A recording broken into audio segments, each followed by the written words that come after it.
Hello, hello, and welcome back to Retrieving Sanity with your podcast host, Keegan. And this is your podcast for all mental health, addiction, recovery issues, and topics. And don't forget to go to YouTube, subscribe over there, Spotify if you got it, wherever you can find it. You can also find it at retrievingsanity.com. But before we do anything else, let me introduce you to our guest today. His name is Sebastian Uzcategui, right? Yeah. Close enough. I have a bad thing with butchering names, so I'm glad I got it a little bit better. But Sebastian deals with people in a lot of different ways, and for those people that usually seem to have, well, rather they're a rubber band ball, but worse, right? So, Sebastian, how are you doing today? I'm doing fantastic. Thank you so much for asking. Heck yeah, I'm glad to hear that, man. So why don't you tell us a little bit about yourself, where you're from, some of your background, what got you into helping people?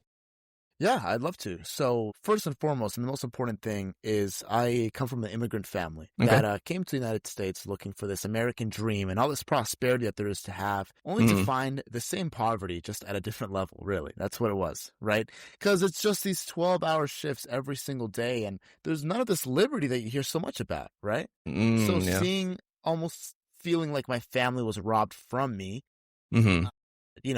falling into the system, falling into this shoebox that the world tried to place them in, and feel that same pressure kind of fall on myself when I was in school. I didn't want that, right? Yeah. Even from the age of 14, I started learning about finance and stocks, and at the age of 16, started my first business, and by the age of 20, I had quit my job to become a full-time trader, investor, and entrepreneur, right? Oh, nice. So that would kind of conclude my background. I'm 23 years old now and have multiple six-figure businesses, and that's kind of what's carried me through all my struggles. Holy cow. That is impressive. First of all, congratulations on everything that you've done. And also, I want to say congratulations to your family as well, because that is not an easy thing to do, to immigrate, to do anything in a whole new world, essentially. And it's interesting that you say that we're still like just a different kind of poverty, because I've thought the same kind of thing, just like if we've got all these things we can do, but we don't really have time to do them, well, then what's the whole point, Same poverty, right? Yeah. So you're way younger than me. Like, I hate to be like, damn, this guy is successful, but you are very successful. How do you everyone's going to ask you, what is your secret? But one thing that I want to really ask you is more so, how do you feel about where you've been and where you are right now? Well, when I was building towards where I am today, because my success, I wouldn't say it was necessarily overnight, but the real success, I mean, it was so many years of struggling and hard work, and then suddenly all that paid off like all in one go. Where I was before, when I was climbing to where I am, I was pretty unhappy. And I know you speak a lot on mental health, correct? Yeah. I was very unhappy because I fell into the trap of money and the trap of pursuit. Whereas pursuit is a beautiful thing, right? And success is a beautiful thing if you're happy in the act of pursuing. Yep. But we fall into only being happy in the act of attaining, which is 1%, even less than what the human existence consists of. So we spend miserable lifetimes pursuing and being just so sick of that act of pursuing that we never even get the chance to smile, smell the roses, and be happy. When I realized that as an entrepreneur, I should focus not on the dollar, but on the purpose, everything began to change. I got into public speaking. My business quadrupled with a single event, and that really just helped me skyrocket. So I'm very happy with where I am today. Now, I wish that I was happier as I was climbing, and if I could go back in time and tell myself, don't stress out so much. Everything's going to be okay in the end. I really wish that I could. Man. Yeah, I mean, but whenever you are you, so how would you have told yourself that, though? Exactly. Yeah, everyone always goes like, oh, I would tell myself this. But at the same time, haven't you heard that kind of thing from other people before? So what is hearing it from yourself going to do any different, How would you know yourself, so how would you phrase it? How would you go about doing it? Are you one of those like show and tell people? Like, I brought my phone with me, take a look. Or are you just going to be like, look, I am here right now, and is that not proof enough? How would you do it? Well, I actually like one thing that you said just now, and I actually want to take that question into a completely different direction, if you don't mind. Go for it. When you're saying, how could you have told you that? Truth be told, I mean, we can't go back in time. I'm a lot of the philosophy of I just won't regret anything, because it's whatever it took to be where I am today is what it took. If it took some time being unhappy or some time having to learn the hard way that this is not what makes me happy, that's what it took to get to where I am today, right? Yeah. There's no, I would say one of the most detrimental things to mental health is always thinking about the ifs, what's, and could be's. I keep right next to me, I mean, on this, you can't see it, but I have so many books here.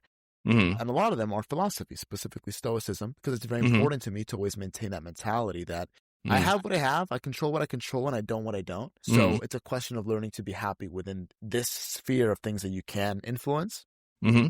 So, I mean, I guess it was more of an expression, but frankly, even if I could go back in time and tell myself something different, would it be nice? Yeah, but it's not really worth pondering to me, because if it all led to where I am today, and if I'm happy today, it justifies everything. And that's something people should keep in mind. Yeah. And I'm not saying like, what would you say to go back in time to change yourself? I'm saying, how would you talk to yourself in this moment right now, to the parts of you that may still be feeling what you felt? No, I like the way you phrase that. That's huge. Yeah. Because I suppose everyone carries a part of their past still within themselves in the form of some resentment or some pent up feelings. That's crazy. You know, I can see why you got such a strong, base, because you're very intuitive when it comes to the mental health subject. Thank you. I would say if I would word it to myself something, it'd be along the lines of just be present. You know, success can come at any point, but all the years that you spend being unhappy can't. Have you? Do you read philosophy of any kind?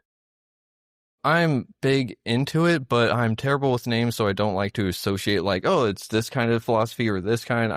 I go with the flow, man. I ingest and then I feel what feels right and go from there. So, well, the reason why I ask is because this actually, it's crazy. I was just speaking on this today.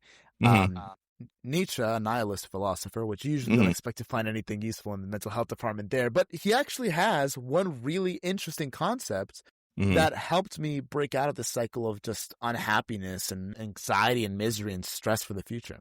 Right? And what was that?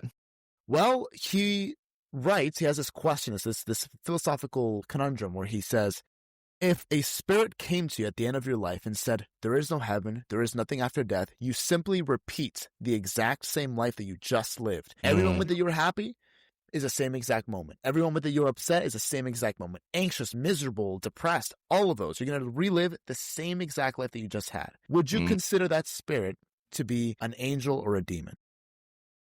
Well, I mean, it really would depend on how I view how I've lived my life. Exactly right. So the reason why that was so enlightening to me was, man, if I had to relive this life that I just lived, I would spend years hating it.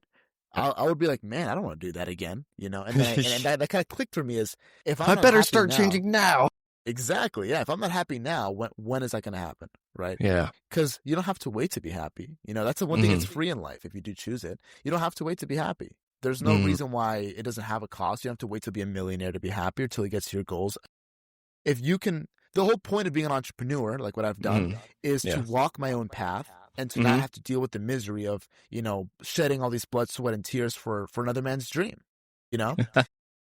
Now, and I don't mean to say there's anything wrong with working a 9 to 5, but if you're not following your own purpose, now that's different, right? Yeah. Yep. So the whole point of walking my own purpose was to be happy, right? And if I'm only happy when I get to where I want to be, it's not worth it. And I'm completely missing the point of entrepreneurship and that self-courage to walk that way. Ooh, I like that. You know, I don't think I've ever heard anyone really say that entrepreneurship is more like enjoying the journey along the way. A lot of the time I hear entrepreneurship and people are like, I'm my own boss. No one can tell me what to do. And that's it. And they're like, awesome, I got the goal. And it's like, well, what did you get with it? And a lot of the time it is that freedom and everything. And it does provide a lot of happiness in some regards. But then I do see that same stress fall upon them and trying to do their own thing. And so it's like you're almost fighting the same battle, Exactly. but like, so how do you guide people through that? Well, what you just described is not a trap of entrepreneurship or the 9 to 5. It's a trap of humanity, man. If there's an individual that's unhappy when they're climbing, they're going to be unhappy when they get there. You know, if there's an individual that's happy while they're suffering, they're going to be happy while things are good. And that's the beautiful thing about it. The right, strong mind can come from even the most haunted or terrible or traumatized background and have the strength to find beauty in life. Because there is. there's no lack of beauty in life, only the lack of the will to see it. And it does take strength, right? Yeah. So the way that I do guide people through that is by, first of all, sharing my story. I'm very passionate about public speaking for that reason. Not only drag me completely out of the mud, but it helps me connect with people thoroughly, right? But on top of that, it's one thing that I always try to share with people that are or were in a similar position to what I was is, again, if you're pursuing these goals and dreams and passions that you have, understand that, I mean, the human experience is 99% reaching, 1% occasionally getting what it is that you wanted, right? Yeah. It's not worth reaching if you're just going to be happy when you have it, you know? If you learn to be happy in that act, you're never going to spend a day in your life where you don't feel excited to even just be alive. I like that. I like that a lot. So, like, one of the things that you're really hitting on, though, is just be in the moment. Yeah. And that is extremely hard to do because you were very correct in saying we're very much the whole gotta get and get. Like, there's a reason why shopping is an addiction, you know? Because it's, I spent money, I got that dopamine hit, and now I just need to get more. It's like, well, whenever that person goes home and uses the thing, they're like, oh yeah, like $150, and that was a one-time use done, never touching that thing again. And then they go and buy the next $300 thing for the exact same thing, and they got it because it's new, but they're not actually utilizing what they just wanted so desperately all of a sudden, you know? Well, Well, you're right. Being in the moment is very difficult, and it's something you almost have to practice, you know? I by no means am perfect in this. As a matter of fact, I would consider myself to be an excessively anxious person, or I was at some point.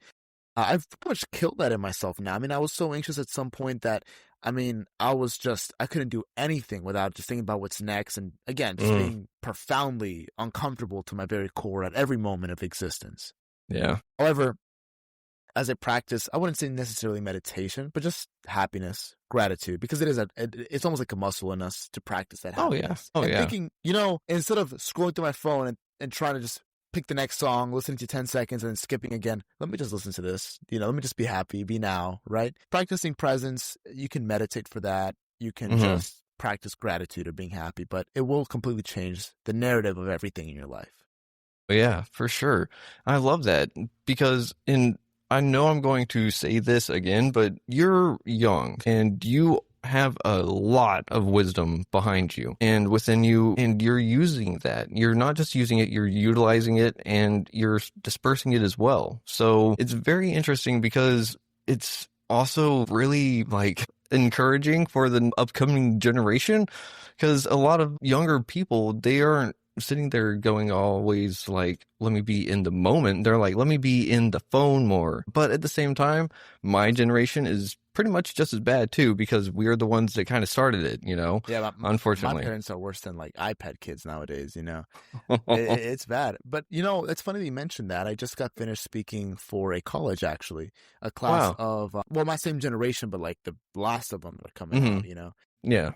And it was an awesome experience because I got to kind of see that, and I got to see there's definitely a branch. I think this is where we're going to see a huge dichotomy in the upcoming, you know, decades. And there's a branch of people that in my generation that are so hungry for everything that's right and are hungry to conquer all the things that at one point crushed them. And then there's another branch of those who are just prepared to render themselves victims to that and leave it at that. Right. And I think that goes a lot more deeper than just the generations and the economic pressures that are doing this to us, but it's also a question of the philosophy that we have towards life. And this ties back to your subject of mental health, because there are two big things that helped me also kill that anxiety and help me become a better entrepreneur.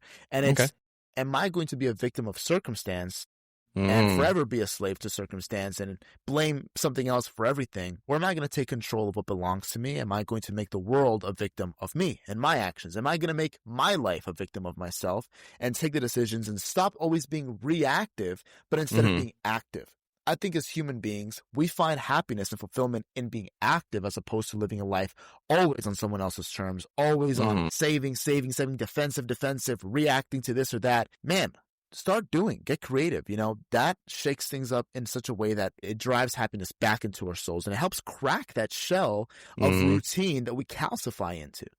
And that's a tragedy. I saw my parents fall into that. My dad was such a creative guy, and it felt like he was robbed from me in a way when life hit and you got to work these long shifts, man. So that's something that I encourage everyone to do. Yeah, real quick. So if I'm going to guess this right, your father wasn't around too much because he had to work, right, to provide?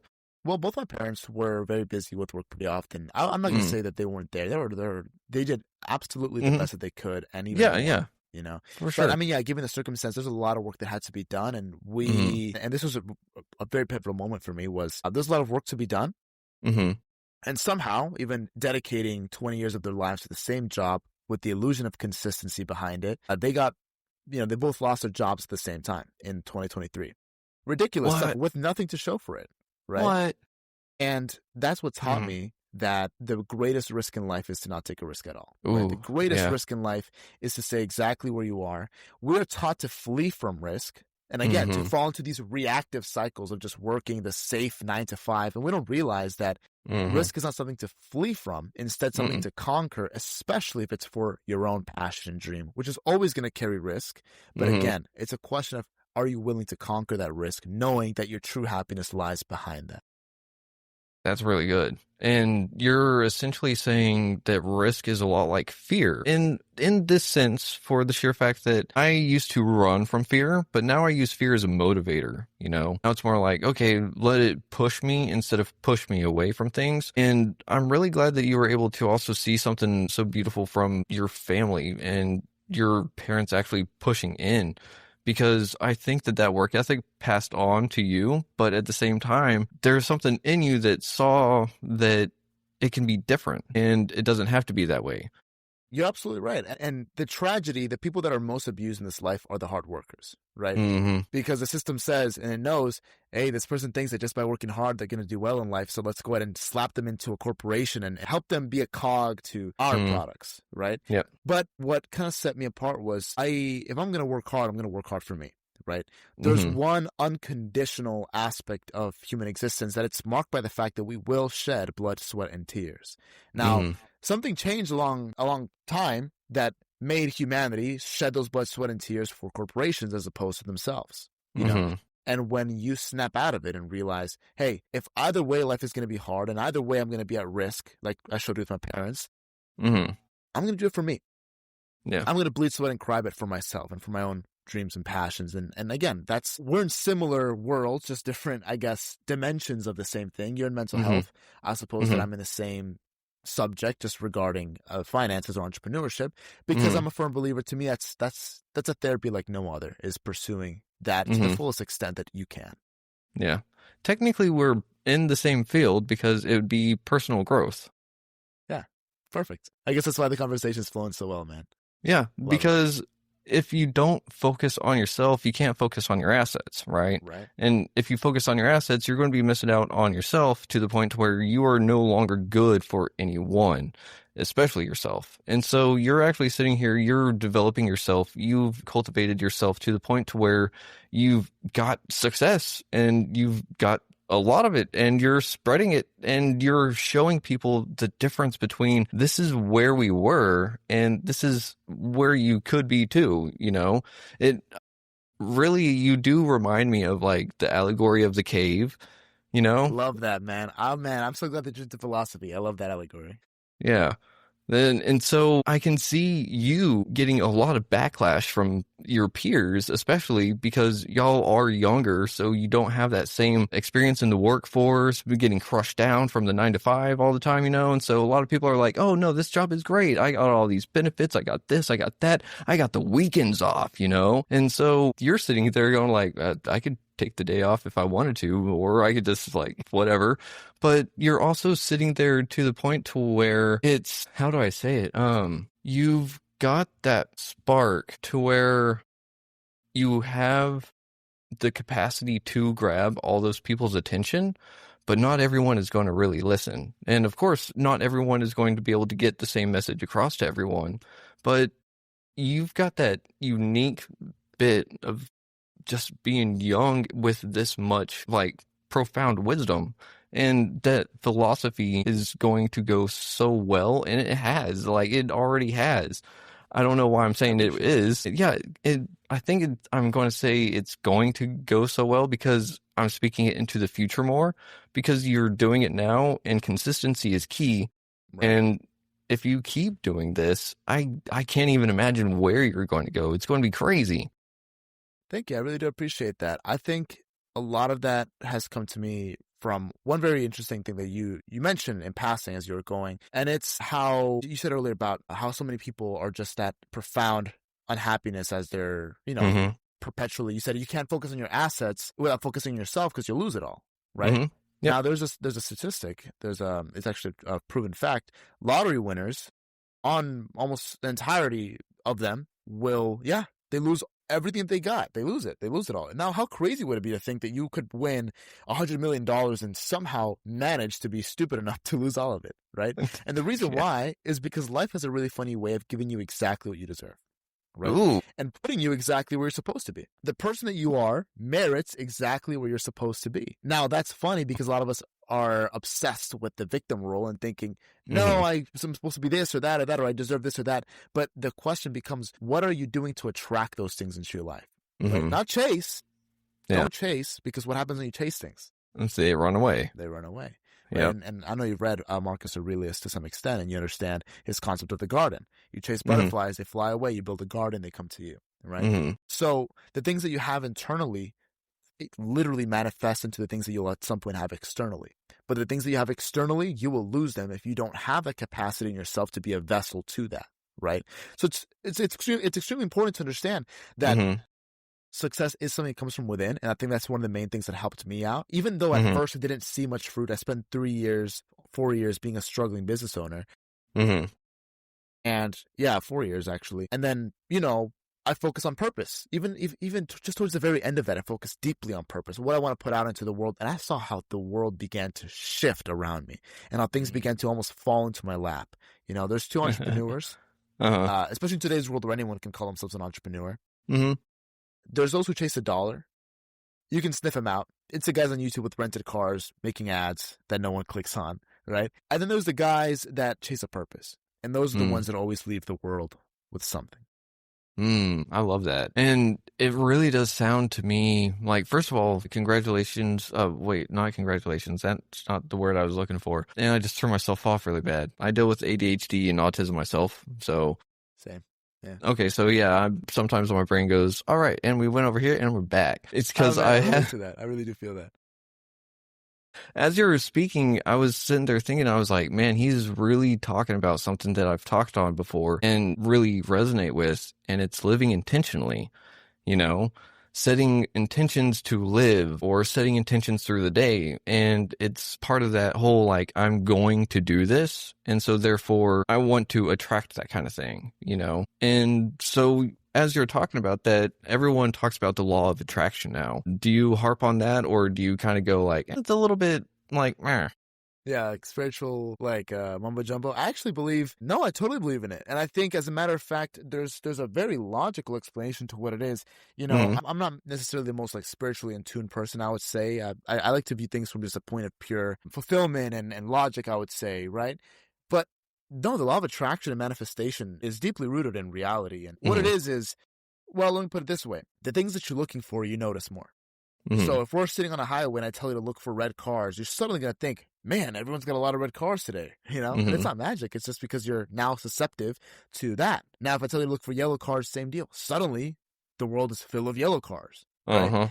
It's a question of what you're looking for. So when you're thinking of something so often in your mind naturally begins to look for the opportunities towards those things. It's completely logical, So if you're perpetually all day long thinking about, man, I want to succeed, or man, I want to achieve this or that, or man, I want to network with people, your mind is looking, hey, right here, there's someone to meet, or right there, there's something, to purchase to maybe help your business grow, whatever. There's so many things. But thinking intentionally, like you said, helps you find those opportunities more often. What people call luck, I heard someone say, it's just opportunity meeting preparation. So you already got the first part done if you're always looking for opportunity. And secondly, I guess it's more of a separate point, but it does tie in, is walking as if you're already that person that you want to be, and developing what I would almost call an ego, but in the right way, not necessarily in the negative sense of the word. I think ego is a good thing because it helps you develop standards for what you want in your life, right? Yeah. Not that you should be a frail ego or incapable of adapting or learning. No, not by any means. But I'm saying an ego in the sense that, if you're someone that maybe is afraid to dream, inflate that ego. Get that up, start dreaming huge, Yep. That's huge. Yeah. It is a big deal. Yeah. Sorry, go on. Yeah, just walking in that way as if you're already that person, you're going to hold yourself up to that standard. And it's another form of manifestation, almost just, believing that you're, and it's not fake it till you make it. It's be it until you are it. That's all it is, right? I like that. Be it until you are it. And whenever I view, like, for myself, walking in that sense, it's kind of like I'm walking with my higher self, It's not like I'm embodying. Sometimes because if I embody it, I am embodying the higher self, so therefore I am higher self. And then that lets my ego go on that little trip, and it's like, nah, we're going to, like, best friends over here, And so he's going to watch me, I'm going to watch what I do around him, and so on and so forth. But whenever you're talking about the attraction issue, and first of all, I also really, really liked the luck. You said it was opportunity meets preparation. Yeah, that's all it is. I love that. I have not heard that particular one. I usually hear like luck is just hard work or a variation of that. And so I haven't heard the opportunity meets preparation. And that one makes me in the right position to capitalize off the things that are presented. That's all it is. It makes me go, I'm going to start prepping a lot more. For what? I don't know, because I just got to keep my eyes open, I guess, right? Right. And I mean, you're already there, man. I mean, you already have this show and it's helped you already capitalize on so much opportunity. It's something that I always tell everyone to refine on, if possible, is public speaking. Just get good at speaking and articulating your thoughts and ideas because, I mean, it's a funny thing, and it does help with mental health as well quite a bit, is just being able to formulate your thoughts, Some of the most tortured minds are just tortured because they're just like a knot of unworded thoughts that are impossible to even attack because you don't even know what they are, right? And the other thing is, some of the most brilliant minds, and frankly, it's going to sound awful, but it's true, you can be the most brilliant person in the world and sound like an idiot just because you don't know how to articulate that. So how is the world ever supposed to know what's happening in here if you can't even get it out with words? The strongest and main method by which we as humans receive each other, So that was, I mean, it's a huge business secret to myself. Or I wouldn't say secret, but secret to success, if you will. It was just, man, just getting out there, just talking. That's it. You meet the best people. You meet the best audience, and it helps you kill all the main issues of today's industry, which is connection, trust, and authenticity. Man, that's some pretty solid advice. And it really does sound like going back to living intentional, right? Going to set that goal of go do this, it happens. And so it's setting up the preparation, which becomes luck. And then that luck turns into even more opportunities that someone could be waiting to actually see, but they may not have their blinders off, or they may have headphones on, or earmuffs rather. So how would you tell someone to get those blinders off, those earmuffs off? Because there's something holding them there, and it's usually that person themselves, but they don't know how they're doing it. So how did you find yourself getting it off of yourself? Well, what you're mentioning is a very crucial problem that a lot of people face, right? Because what we see is, especially, when we're younger, we're like these sponges and our souls are liquid and they adore everything and they want to embody everything and take every shape. But as we get older, our souls calcify, and a lot of people, especially in their older ages, become like these grumpy creatures that just hate everything that isn't part of that calcified, rock solid soul that, it's just, it sucks to see. But we become that because we slip into routine. Routine makes us rust like nothing but worse than any machine could ever possibly rust. It makes us completely rust and infunctional. It puts our brains on autopilot. It makes the years fly by because why should your brain be turned on if you're doing the same thing every day? That's actually scientifically why time feels faster as we age, because you're doing the same thing every day. So your brain doesn't have to think as much, right? It's a scary thing, but it genuinely is autopilot for the brain. Right? I'm not even joking. No, it makes sense. Yeah. What I would tell people to do when you slip into that, and that's how you get those blinders and earmuffs where you don't look for opportunity anymore, is move violently. Whatever it is, Ooh. whatever direction that you want to take in life. I mean, again, it's rust, right? Mm-hmm. Shake that off, Yeah. break that, return to that liquid soul that belongs to you, because we never stop having to be like that. We never have to stop being that inner child, right? Mm-hmm. So return to that liquid soul, move violently, get that rust off, and start taking moves towards the things that you really want. You don't have to, do it all in one go, but just take one step, whatever step it may be, towards something that you want. Whether it's better health, fitness, or better finances, or making a website for your business, any small thing, but just take one step in that direction, and you'll see how suddenly the whole world opens up to you. And whenever you're saying that, it makes me immediately think back to earlier in our conversation, how people get stuck in working for corporations, right? And it was, well, why is that? And I was thinking it's because of safety, right? People have to provide people, it's safety, security, and that is the easy way out. So how do you get people to not ignore that fear, but rather turn that fear on itself to help push them out of their comfort zone? Well, so that's an amazing question. I love that. What defines a man and his greatness, and I define the word greatness as to how aligned are you in your purpose and the things that you really want to do. That's all the greatness is. You don't have to be a famous or a millionaire. It's just how aligned are you into the things that you really want to do. That's what makes you a great man or woman, right? The key difference between a great man and a non-great man, as I would say, someone that just sacrificed their purpose and their happiness because it's too scary, as you would say. It's not about being fearless, because a great man isn't defined by fearlessness. Instead, it's defined by how much fear he conquers, right? So I like to pose it rather as this question: what do you fear more? Do you fear potentially trying to break out of that 9 to 5 and failing? It is a scary concept. Or do you fear the idea of being on your deathbed and only being able to reminisce on all the hours that you spent working and nothing else? What is scarier to you? I'm more scared of my own cowardice than I am of my failure. I'm terrified of watching myself be too afraid to do anything. That's what I fear most. And that carries me through, because I'm not a fearless person by any means, but I'm someone that will happily kill any fear except that one. I'll never, ever have to deal with the fear of my own cowardice, right? So it's that question of managing that. Oh, I like that. And then if you really want to drive it home, you could sit there and hit them with the whole, you said it was Nietzsche, right? With the whole, if you died and then you just relived your whole life over again, it's like, now you got to do it forever. Yeah, now you got to work not 60 years, but 6 million infinite years or whatever. It's just a concept, but it's very true, because, I mean, man, if we only have one life, then our life may as well be eternal by those standards. And whatever you live now is all that you ever had. That was all that was ever written for you for all of eternity, right? That's the only chance you had. And you squandered it because you're too afraid to take a step outside of that safety. And now you're on your deathbed, and all you have to think back on is, oh man, I spent so much time by the water cooler at work, That's not the life that we're destined for, right?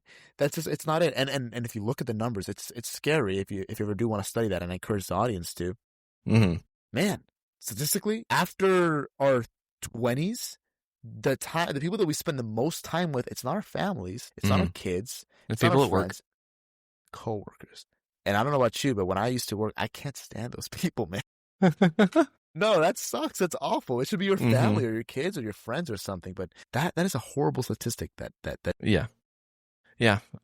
You bring up an extremely valid point, and one that has actually been brought to my face in person before. Not like my wife getting mad at me that I spend too much time at work, but it was rather I was at work and we were going to the other job site. This is while I was an electrician apprentice, and we were on the way back home. I think Ramon, he was sitting there, he was like, I spend more time with you than my whole family and I hate it. I was like, but you're the one that's making us work this overtime.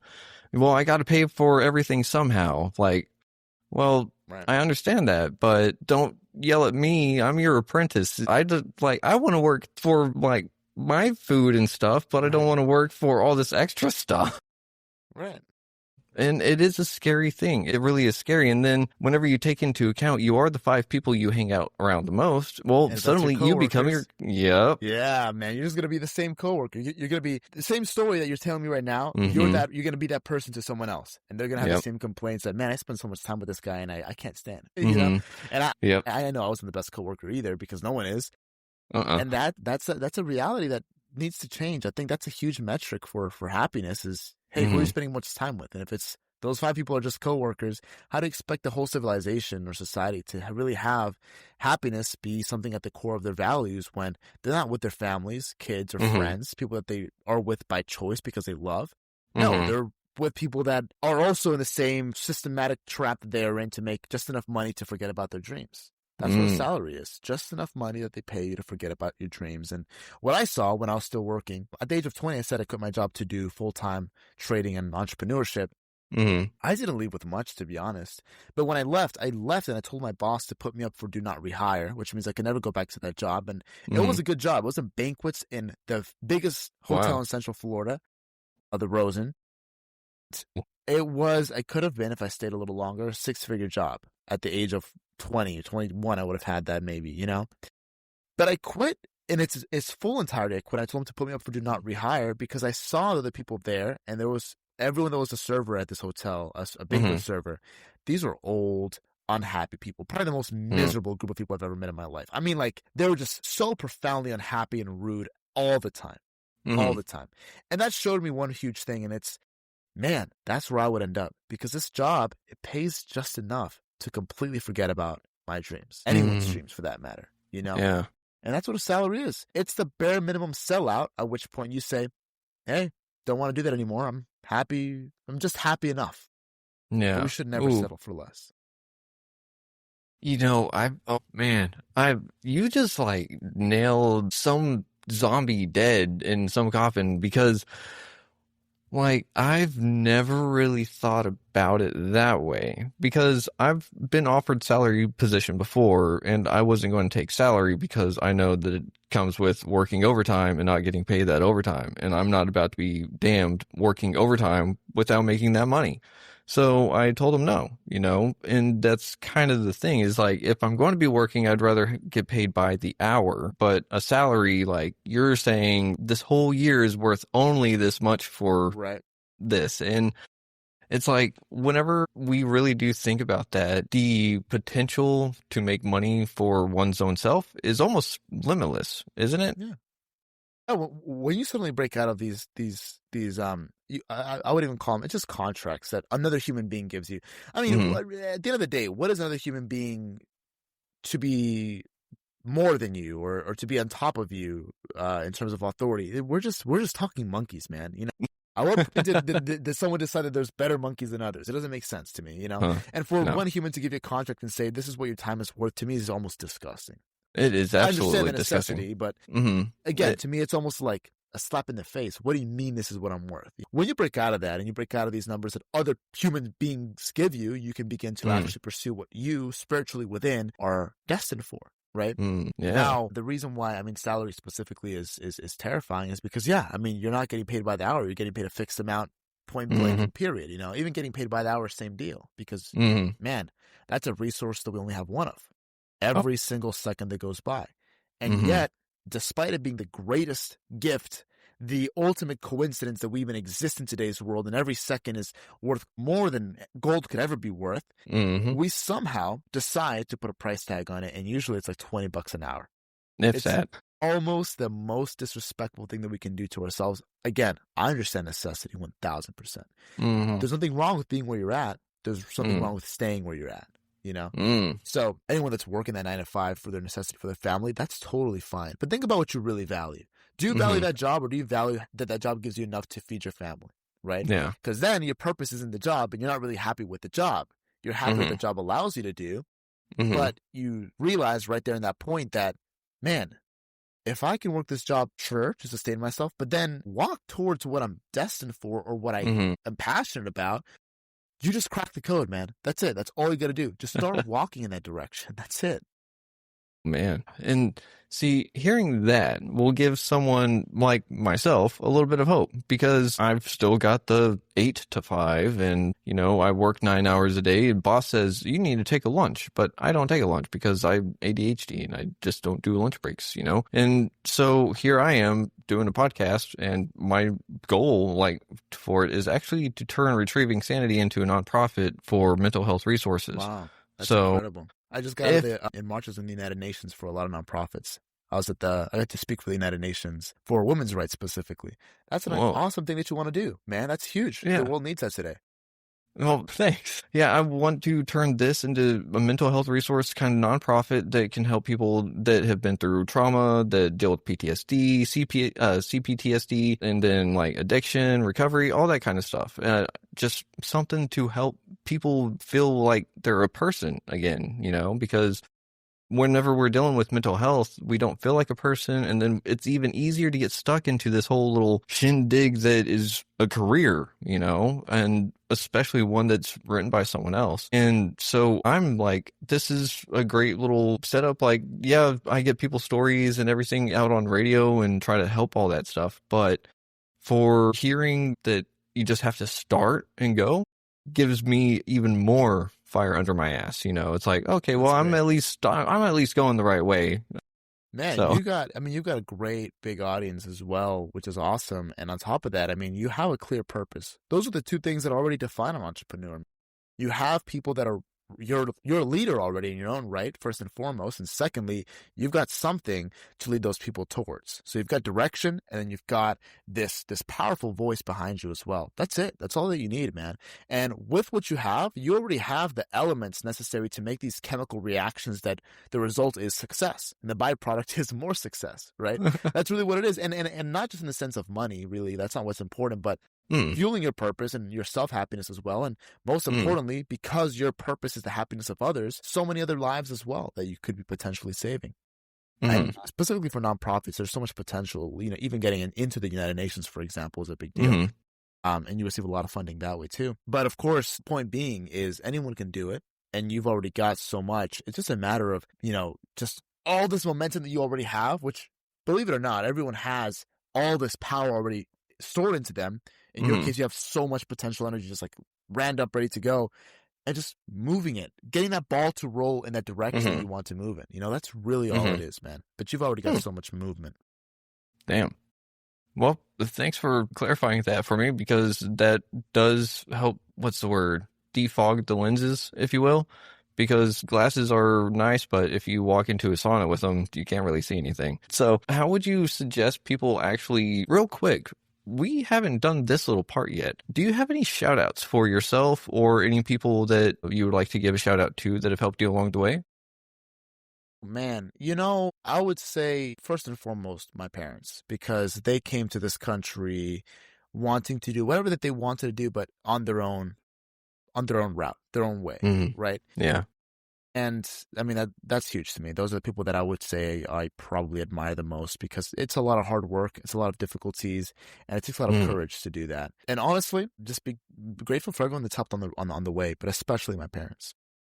Okay, that's beautiful. I love that, man. You got a website where anyone can find you if they're looking for your services? Yeah, well, I've got a couple, because I have two big businesses. I have one teaching finance and one empowering public speakers to get out there, usually mostly for entrepreneurs that have been struggling with marketing in today's world, which is such a big problem. Marketing sucks. I lost, tens of thousands of dollars even trying to get ads and stuff to work. It doesn't. Public speaking, a single event of public speaking made my business quadruple, and suddenly I had all this traction, right? Oh, wow. So I would say the way that I prefer people get in touch with me is literally my phone number, because I want to know what it is that you got. I do have a website. It's stocksuni.com, STOCKSUNI.com. But my phone number, if you want me, I can share that. Just shoot me a text. That is up to you. But you said it was stocksuni.com, correct? Okay, so save a show. There we go. Awesome. Yeah. And I also don't have a problem sharing my phone number at all, because again, I care for the individual needs of people. And that's always been it's similar to your purpose. So that would be 407-952-4871. And it's important for me. Again, I want to see, hey, I want to take help with finance because I'm in this situation, or hey, I'm a struggling business owner and I need to get out there, or I want to build a voice for myself. I want to hear people need and see how I can get them just growing and improving, and similar to what you're doing. But just, I would say, in this business world, which does tie very closely, because again, assets without having yourself in store mean nothing, and having yourself in store without assets, same spiel, right? Yeah. So I love that, man. I love what you're doing. Thank you. And thank you for providing your information for everyone out there. And I will make sure to include that on the website as well, if that's okay by you. Totally. Okay. Then we'll get that up there and everything. But Sebastian, I do have one question because we did kind of jump into the studio kind of quick, and I forgot to ask you if you're down to play a little bit of a game. Yeah, sure. What's up? Okay. So, on Retrieving Sanity, we've started up something. It's a little game show segment. We're coming up with different little games that everyone does. It's a little bit different for each guest, and it ties along with something that the guest specializes in. So, for you, we actually have a game, and it is called Mindset GPS. So, sometimes you're lost, sometimes you're just recalculating. How it works. I'll give you a series of crossroads scenarios, moments where someone's at a mental or emotional fork in the road. They choose which mindset shift is the healthier path and briefly explain why. It'll reveal how you think and give people an idea of how you coach. So if you want to play, we can. I've got... Yeah, that sounds so fun. Love that. Okay. Cool. All right, everybody. It is time for Retrieving Sanity's new segment, Mindset GPS. So, Sebastian, I'm going to ask you some questions, and you're going to tell me whether it's going to be a good idea or not. Let's just jump right into it. So, number 1, someone just got laid off. Option A, should they A, hustle immediately, or option B, sit still and reflect for a week? I like these questions are not so black and white. That's a tough one, right? Because you would want, I suppose, depravity preys on your immediate need to want to hustle and get to something, but that could be a pivotal moment. I think for a lot of people, getting laid off or things like that will shake you to your core enough to maybe even wake you up to the point of breaking that rust that I spoke on. And if you can take some time to reflect on that, you could find the real direction that you should have been moving in this whole time. I would say that would be the best one. Ooh, I love that. Thank you. Number 2, you're overwhelmed. Do you A, push through with productivity hacks, or B, cancel everything and reset boundaries? Oh man, I love these questions. Well, if you're overwhelmed, to me that ties in immediately to your mind just doesn't know what to think. You're flooded with anxiety, you're flooded with problems. And canceling everything could just leave you in this headspace where now you're solo and you're just delving deeper and deeper in these thoughts. I have obsessive compulsive disorder, mentally especially, so when I dwell on thoughts, my mind just loves to just poke at them endlessly, you know? Setting boundaries is important, but I would say keeping yourself busy with the right things. Man, by the end of if you're productive, by the end of the day, you're going to feel so good about your productivity that you're going to be in a gratitude headspace as opposed to an overwhelmed or anxious headspace. I would say that. It's a tough one, though. So push through with productivity hacks? Push through with productivity, just keeping yourself busy, I would say, yeah. That first option. Okay, gotcha. Option A. So, number 3, you hit burnout. Is the real solution mindset, lifestyle, or identity? Oh, interesting. Interesting options. Mindset, lifestyle, or identity? Well, I would say I'm not entirely sure how identity would tie in. Maybe you're exhausted. You burn out of identity. You're sick of who you are. That could be a shift. Mindset is important as well, but I would say, man, I think lifestyle. Because if you're hitting burnout, it's because you're just deeply unhappy with the way that you're living right now, and it's just not sustainable. If all you're doing is working, that's not sustainable. You know, find the space. If you're burning out now, and if you keep doing what you're doing, you're gonna burn out tomorrow again. Or the next day, or the day after. Change that lifestyle, man. Make it something where you find that space to not necessarily be burnt out. Okay, sweet. I love that one. So, let's go with number 4. Your plan fails. Do you A, make a new plan, B, question why you needed one at all? So, man, you got some really interesting questions. So, question why, could you elaborate on question why you needed one at all? So, let's just say, you had a plan in place. So let's come up with a scenario, right? You're taking your fiance out to, no, your soon-to-be fiance out to the dinner, the one that is going to be, the question is popped. Right. And the plan fails. Do you come up with a brand new plan, or do you just kind of wing it anyways? Because love is in the heart, right? I like that. I think that's important. Now, when you're in the world of business, of course, having a plan to some extent is important. Yeah. But I think, you know, I just got out of speaking in front of a big audience, and I winged the whole thing. I spoke for 2 hours. I'm winging all of this right now too. You know. And as it should be. That's how you get an authentic spiel, right? An authentic presentation. That's very important. I would say I would question, you know what? I know where I'm going. I don't need a plan. I need a direction. That's it. So I would say I would question why I even needed a plan. Oh, I love that. The plan forms itself as you go, you know? Yeah. Heck yeah, I love your thinking. All right, number 5. You're rebuilding after a failure. Is it more important to focus on clarity or momentum first? Again, I'm a big believer that failure is the world's greatest teacher. And whenever things break, it shakes you to a point of now you're perceptive, right? Because when you're in the same cycles of life, you're not open to hearing things because you get, like you said, the blinders and then the muffles that don't let you really hear or perceive anything at all, right? We get shaken up in life when things happen, like losing your job or failing or whatever, and it's a huge opportunity to be receptive. I would say clarity. Momentum, you can always activate whenever you want, but clarity, now's the time. Ooh, I love that. And do you mind expounding real quick on what do you mean by you can activate momentum at any time?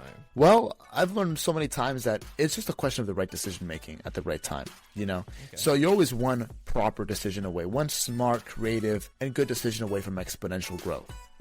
I can launch a business whenever I want, but if I don't have a clear vision or direction for it, it's going to launch crooked. And I don't mean that you have to wait for everything to be perfect. I just mean you have to just pick your direction enough and be clear about that. That's why I said clarity. So that, you know, when the momentum is the easy part. You can focus on that whenever, but clarity at that moment where you're already susceptible is important. I would definitely say. Okay, sweet. Thank you for expounding on that. Because I think everyone could learn how to activate their momentum here and there. Yeah, maybe a good talk for another time. Yeah, it would be. And we'll actually ask you real quick. Do you think you would like to be on the show again? Because I like Absolutely. to have guests on multiple times. Absolutely. I'd love to be here. This is great. Heck yeah. I love it. So, number 6. In crisis, do you look inward first or do you reach out for help? Ooh, well, I would say that's a tough one too. But there is a loop that we fall into when we focus too much on reaching in. You reach in, and then you think that you have to depend on yourself for everything, and then we fall into like this crazy loop where we just reach in and in and in and in, and you fall into this empty shell that becomes yourself. But sometimes just reaching out one time is like, whoa, why didn't I just do this earlier? You know, it's like a huge breaks your walls. I would say reach out. I would say reach out because you got to remember that you have people around you, and you can always find someone at least to talk to, if nothing else. Yeah, I love that. And I think you just really nailed the head on what bothers a lot of people in their day-to-day. Yeah. Asking for help. And number 7, if your confidence is low, should you fake it or face it? Well, that's also a tough one because I do believe that confidence comes from not necessarily faking it, but, you know, just kind of realizing that there's not this spotlight on you. It's called the spotlight effect. There's no reason to not have confidence, really, from a logical perspective. It's an emotional thing that happens to us. However, if you just fake it all the time, it really just makes you an empty shell. I would say face it on the deepest level of think about what would bring you confidence. Do you want to be a person that's maybe more disciplined? Would you be more confident that way? Would you want to be a person that maybe has, you know, you're walking more in your dreams? Think about what would authentically give you confidence. Don't just put on some makeup, you know, authentic confidence. So I would say face it. Man, I love that one. That one is very deep, and I think some people are not going to like hearing that one. Yeah, and that's the disturbance that people need sometimes to really break out of what they've got. Yep, you're entirely correct. And I've got a bonus round real quick. So, it's rapid fire. I'm going to say a couple of words. You finish the sentence with the first thing that comes to mind. So, clarity begins with... articulation. Ooh. Okay. And resilience doesn't mean ignoring everything. And the most dangerous mindset is giving yourself excuses to yourself. I love that, man. Well, Sebastian, after playing Mindset GPS, I have a title for you. You, sir, have earned the title the Compass Whisperer of the Chaos Frontier because you have been through some chaos throughout your life. You're still going strong, and you've got a compass as strong. Well, you've got a pole as strong as a magnetic north. There we go. That's what I love it. Thank you so much, man. It was really fun. I actually really enjoyed that. I love questions like that. I love it. That was great. Awesome. Well, I love it, and I love this conversation, so we're going to have you back on because, I mean, we're going to get into philosophy. I'm going to actually sit there and get some, like, actual things in my head with that so we can have some more back and forth on that. Awesome. But I love otherwise, people can find you at the website. They can find you at stocksuni.com. Do you have anything else that you'd like to leave the audience with before we end for this episode today? Well, we had such an incredibly in-depth conversation. I really got to touch up on everything. I would just say, the one thing I always want to leave everyone with is whatever it is that you're thinking about doing or have thought about doing for years, just start it. It's such a trap to just keep postponing. Just start it. You can take one small step today, and that's all the momentum that you need. So that's what I meant by activate momentum is you can always start, right? The thing is just breaking out of this hypnosis that we're in where it's like we just don't do it. Just do it. That's the one thing that I always leave all my audiences with. Well, Sebastian, thank you very much for everything that you've done for the world, for yourself, and for those around you, and for coming on the show. It has been an absolute honor and a pleasure, and I can't wait to see you on again. Yeah, and I'll be here soon. Sweet. And everyone out there, thank you for listening to Retrieving Sanity on WDJY 99.1 FM.